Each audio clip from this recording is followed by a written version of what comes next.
속보입니다. 긴급 속보 전달을 위해 성재준 국장을 연결합니다. 반갑습니다. 송재준입니다. 이번에 법원이 두 가지의 눈에 띄는 결정을 했죠. 이 두 가지 결정 같은 경우는 참 보면서 대한민국 사회에 어떤 여러 가지 적폐 그리고 또 병폐 이런 것들을 추격적으로 보여주는 모습이 아니었나 싶습니다. 첫 번째 같은 경우는 이제 그 트로트 가수 김호중 씨에 대해서 법원이 이례적으로 굉장히 좀 강한 이제 그 형벌을 내렸습니다. 무려 이제 그 실형 2년 6개월을 선고를 했죠.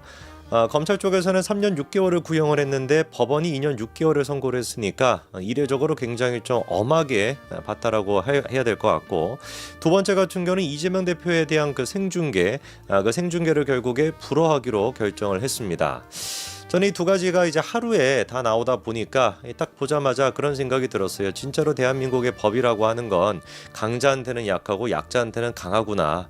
김호중 씨만 하더라도 뭐 얼마나 인기 가수겠습니까? 우리 같은 사람 뭐 상상도 할 수 없을 정도의 인기가 있고, 그리고 또 막 돈도 많고, 저만 그런 건 아니죠, 그렇죠? 뭐 그만큼이나 인기 있으신 분이 또 보고 계시지는 모르겠지만, 일반적인 우리와 비교해 봤을 때는 어마어마하게 어떻게 보면은 특권층인 사람인데 그 사람조차도 이재명 앞에서는 찌소리도 못하는 거예요. 그렇지 않습니까? 아니, 김호중 사건 같은 경우는 도대체가 기소가 된 지 얼마인데 몇 개월 되지도 않았던 것 같은데요. 엊그젠가 그렇게 그 얼핏 기억으로는 최근에 그런 식으로 기소가 됐다가 채 1년도 되지 않아가지고 지금 법원 판결까지도 나오고 2년 6개월 이렇게 짠 하고 그냥 때려버리는 것인데, 이재명은 어떻습니까? 그렇게 법과 원칙에 따라 가지고 6개월 내로 1심까지 나와야 된다라고 명시가 되어 있음에도 불구하고 선거법 위반에 대해 가지고 기소가 된 지 2년이 지나고 나서야 이제야 법원이 선고를 한다라는 게 이게 말이나 됩니까? 이거만 하더라도 이미 대한민국 법이 어떻게 돼 있는 거예요? 강자한테는 약하고 약자한테는 강한 것이죠. 하다가 거기에다가 추가적으로 생중계까지도 안 하겠다라고 하니까 국민의 알 권리, 이건 그냥 개나 족벌이라는 겁니다. 박근혜 전 대통령 1심 재판 2개나 전부 다 생중계를 했었죠, 그렇죠? 이명박 전 대통령 또한 마찬가지로 1심 재판 생중계했습니다. 그 사람들이 무슨 대통령 신분이었기 때문에 그래가지고 중계를 했던 겁니까? 정치적인 어떤 위치 그리고 국민적인 알 권리의 정도, 이거를 따져가지고 생중계하기로 한 것인데, 이재명 같은 경우는 그 두 사람에 비해 가지고 훨씬 더 살아있는 권력인 것이고 훨씬 더 지금 국민의 알 권리가 중요한 상태 아닙니까? 대통령은 윤석열 대통령이라고 할지라도 여의도 지금 대통령은 이재명 아니에요. 국회 대통령은 이재명 아닙니까? 도대체가 대한민국 법이 어떻게 되려고 이렇게 하는지 모르겠습니다. 모든 것들이 지금 다 엉망진창이에요. 이번에 법원이 김호중 씨에 대해 가지고 심하게 이제 꾸짖으면서 했던 얘기 중에 눈에 띄는 게 한 가지가 있습니다. 객관적인 증거가 있음에도 불구하고 납득하기 어려운 변명으로 부인했다. 이런 얘기도 있었고요. 그리고 초동 수사에 혼란을 초래하고 경찰 수사력도 상당히 낭비시켰다, 이런 얘기가 있습니다. 그런 식으로 김호중을 질타하면서 2년 6개월을 때린 거거든요. 그럼 우리가 생각해 보자고요.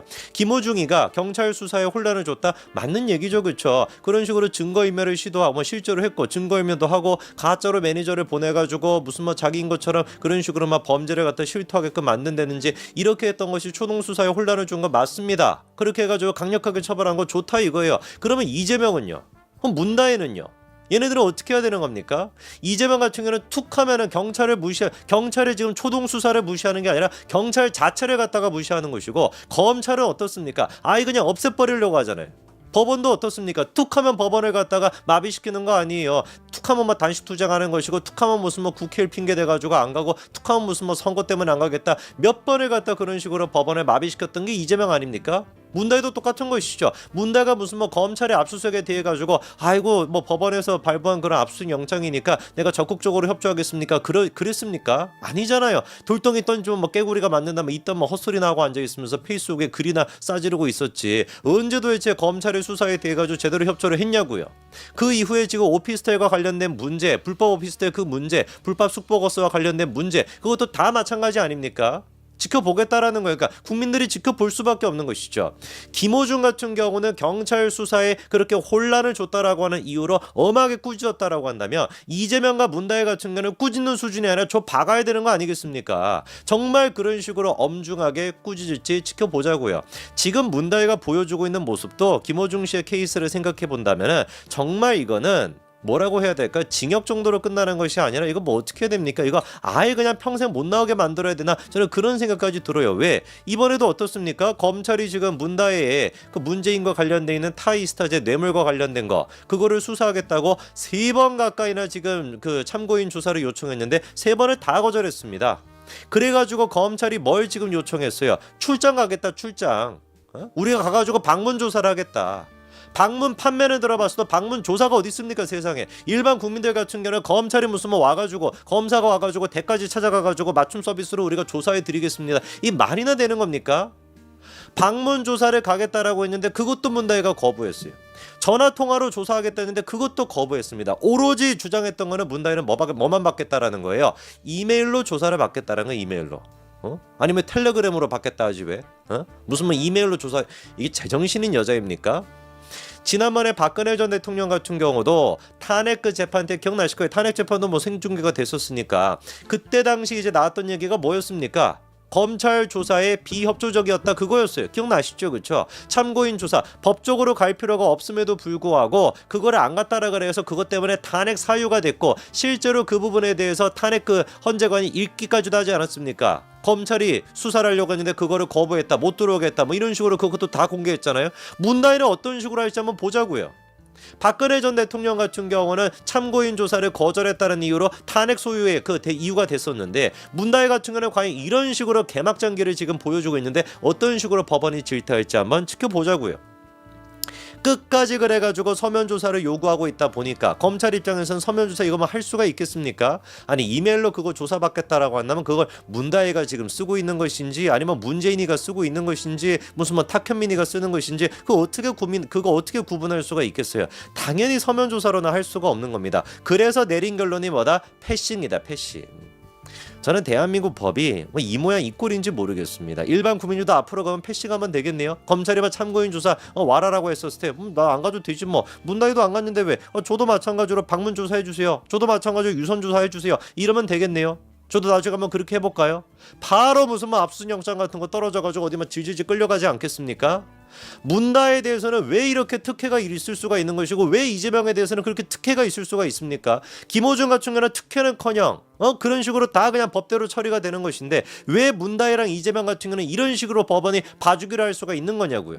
일반 국민들의 지금 반응이 어떠냐? 저희 그 기사 한 가지 띄워주시면은 댓글창 그 반응을 보시면은 이렇게 나와 있습니다. 압도적인 다수의 지금 이제 추천을 받은 댓글이 어떤 겁니까? 일반인들도 참고인으로 검찰에서 출석 통보하면 안 가도 되겠다. 시간 질질 끌어라. 그러다가 사람들 관심에서 멀어지면 흐지부지 집유로 끝내자. 이런 속셈인 것 같은데 저 잡것 집구석은 끝까지 후벼 파서 가장 혹독한 죗값을 물어야 된다. 이게 지금 압도적인 다수가 찬성하는 댓글들입니다. 여기에 대해서 우리가 뭐라고 반박할 수가 있겠어요? 문다혜 같은 경우는 참고인 조사 안 받으러 간다라고 하는데 나도 그거 뭐 안 하겠다 이렇게 얘기한다면 어떻게 이게 될 수가 있습니까? 이래가지고 무슨 놈의 조사가 이루어질 수 있고 무슨 놈의 수사가 가능하겠냐고요. 법조계에서 이거를 또 분석을 해보니까 검찰이 조사를 포기했다라는 것인데 이거 뭐 할 수 있는 방법이 없냐? 없다라는 겁니다. 지금 얘기를 들어보니까 비협조적으로 나오면 강제할 수 있는 방법이 없대요. 증거보전 신청을 통해서 재판 전 증인신문을 할 수 있는데 실효성도 크지가 않고 증인신문을 한다라고 해봤자 묵비권을 행사하게 된다면 불발되는 경우도 많다는 것이죠. 일반 국민들 같은 경우는 검찰 조사 받으시는 분들이 안 계시기를 바랍니다만 나중에 검찰 조사 받으러 가가지고 이거 보고 따라한답시고 나 묵비권 행사하겠다 이랬다 진짜로 골로 갑니다. 일반 국민들은 그렇게 골로 가요. 막 별의별 게 막 다 튀어나와가지고 진짜 이게 안 불면은 내가 다 죽겠다 이런 심정이 들 만큼 어마어마한 것들이 다 터지게 되거든요. 근데 정치인들 보십시오. 모든 사람들이 다 하나같이 어떻게 합니까? 묵비권. 그래서 무슨 피해를 받기를 받습니까? 뭐가 됐습니까? 아무런 두려움도 안 느끼는 거예요. 그러니까 문다혜 같은 경우도 글 같은 거 막 싸지르고 그러는 거 아닙니까? 검찰이 나르면 무도한 검찰이 나르면 어떻게 한다 이런 식으로. 애당초 검찰은 이 뇌물과 관련된 문제에서 문다혜를 지금 참고인으로 두면 안 되는 것이죠. 피고인으로 뭐 전환하거나 피의자로 전환시켜야 되는 거 아니겠습니까? 직접적으로 문다혜랑 관련돼 있는 사안인데 왜 문다혜를 갖다 그냥 단순히 참고인 신문으로 둡니까? 도대체가 2년 반 동안 뭐 했는데요? 윤석열 정부가 되고 난 뒤에 전주지검은 뭘 했길래 2년 반이라고 하는 그렇게나 긴 시간 동안 문다혜 씨에 대한 연결고리 하나도 제대로 찾지 못해가지고 이걸 아직까지 참고인으로 둡니까? 서창호는 도대체 뭐 하고 있습니까? 서창호는 피의자입니까? 뭡니까? 참고인입니까? 아무런 지금 얘기도 안 나오잖아. 어디서 뭐 하고 있는지도 모르겠어요. 도대체가 문재인 정부 동안에는 그렇다고 치자고요. 문재인 정부였으니까 문재인의 검찰이 이거를 갖다가 묻었다라고 할지라도 윤석열 정부가 됐는데 2년 반 동안 어떻게 수사를 해왔길래 이 모양 이 꼴인 겁니까? 그러니까 문다혜가 저런 식으로 지금 설치고 있는 거 아니? 좌파들이 지금까지 우리들을 막 공격했던 그거를 생각해 본다면은 진짜 막 역한 감정이 느껴질 뿐입니다. 그때 뭐 김건희 여사 같은 경우는 비공개 대면 조사 받았다라고 그 난리를 쳤던 인간들 다 어디 갔어요? 예? 그 난리를 쳤던 언론도 다 어디 갔습니까? 문다혜에 대해 가지고 이런 극악무도한 행동에 대해 가지고 검찰 조사를 무시하는 이런 행동에 대해 가지고 이런 방구 한마디도 하지 않잖아요. 김건희 여사 그 난리를 쳤던 언론들 다 어디 갔냐고요. 실제로 지금 민주당의 전당대 그 돈봉투 사건 기억나시죠? 그렇죠? 그거 혐의를 받고 있는 민주당 의원들이 6명이나 됩니다. 6명 가까이 검찰이 올해 초부터 시작해가지고 1년 동안이나 출석 요구를 하고 있지만 한 명이라도 갔다 안 갔다? 한 명도 안 갔다라는 거, 한 명도 안 갔다고. 이게 도대체 뭡니까? 국회의원들 같은 거 그냥 국회의원들 민주당 국회의원이어야 되는 거지. 민주당 국회의원 그리고 또 민주당 국회의원의 자식들 민주당 대통령의 자식들 이 인간들은 무슨 뭐 천룡인인 겁니까? 법 위에 존재하는 거에 아무것도 할 수가 있는 겁니까? 이런 인간들을 갖다가 더 엄격하게 처벌하고 더 엄격하게 법원이 강경한 입장을 보여야 그래야지 대한민국의 사법부에 대한 신뢰가 생기는 것이지. 애꿎은도 아닙니다만 김호중 씨 같은 경우는 김호중 씨 같은 케이스만 본보기로 그냥 좁혀고 이런다라 그래가지고 국민들이 사법부에 대한 신뢰가 생기겠습니까? 권력자들한테 강자한테 더 강한 모습을 보이고 약자한테는 오히려 약한 모습을 보여주는 게 그게 법원의 모습이어야 되는 거 아닙니까? 참으로 저는 이번에 문다혜가 사실상 지금 검찰이 조사를 포기했다라고 하는 이 기사를 보면서 기가 막혔습니다. 도대체가 대한민국의 법은 어디에 가 있는 것인가? 대한민국의 법치라고 하는 것은 어디에 가 있는 건가? 법원만이 이거를 되돌리고 원상복귀시킬 수 있습니다. 여기까지 말씀드리겠습니다. 감사합니다.